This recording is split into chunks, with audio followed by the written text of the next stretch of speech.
एक बेटी ने एक संत से आग्रह किया कि वो हमारे घर आकर उसके बीमार पिता से मिले, प्रार्थना करे। बेटी ने यह भी बताया कि उसके बुजुर्ग पिता पलंग से उठ भी नहीं सकते। संत ने बेटी के आग्रह को स्वीकार किया। कुछ समय के बाद जब संत घर आए तो उसके पिताजी पलंग पर 2 तकियों पर सिर रखकर लेटे हुए थे और एक खाली कुर्सी पलंग के साथ पड़ी थी। संत ने सोचा कि शायद मेरे आने की वजह से ये कुर्सी यहां पहले से ही रख दी गई हो। संत ने पूछा, मुझे लगता है कि आप मेरे ही आने की उम्मीद कर रहे थे।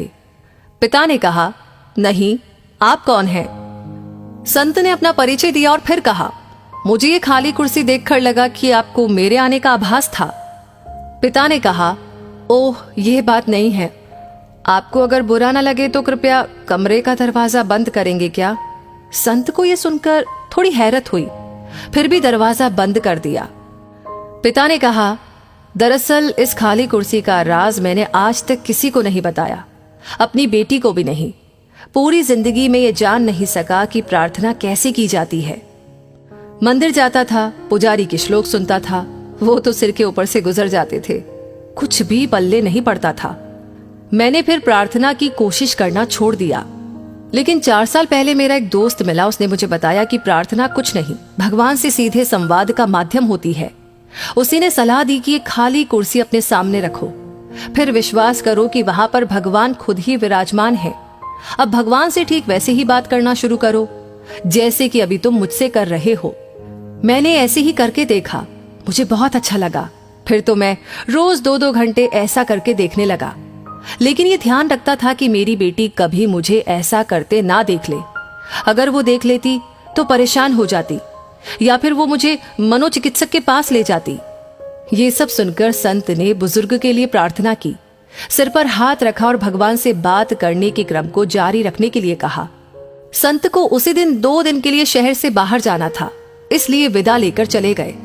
2 दिन बाद बेटी का फोन संत के पास आया कि उसके पिता की उसी दिन कुछ घंटे बाद मृत्यु हो गई थी, जिस दिन पिताजी आपसे मिले थे। संत ने पूछा कि उन्हें प्राण छोड़ते समय कोई तकलीफ तो नहीं हुई? बेटी ने जवाब दिया, नहीं, मैं जब घर से काम पर जा रही थी तो उन्होंने मुझे बुलाया, मेरा माथा प्यार से चूमा। ये सब करते हुए उनके चेहरे पर ऐसी शांति थी जो मैंने पहले कभी नहीं देखी थी। और जब मैं वापस आई तो वो हमेशा के लिए आंखें मूंद चुके थे। लेकिन मैंने एक अजीब सी चीज भी देखी। पिताजी ऐसी मुद्रा में थे जैसे कि खाली कुर्सी पर किसी की गोद में अपना सिर झुकाए हो। संत जी, वो क्या था? ये सुनकर संत की आंखों से आंसू बह निकले।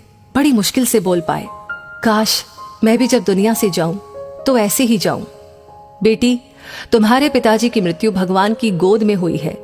उनका सीधा संबंध भगवान से था।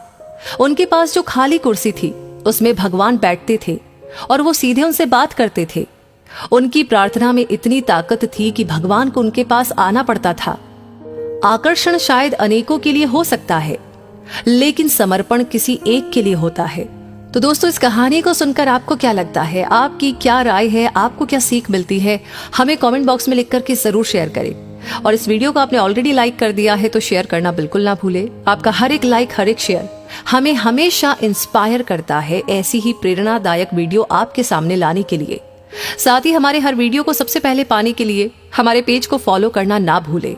धन्यवाद।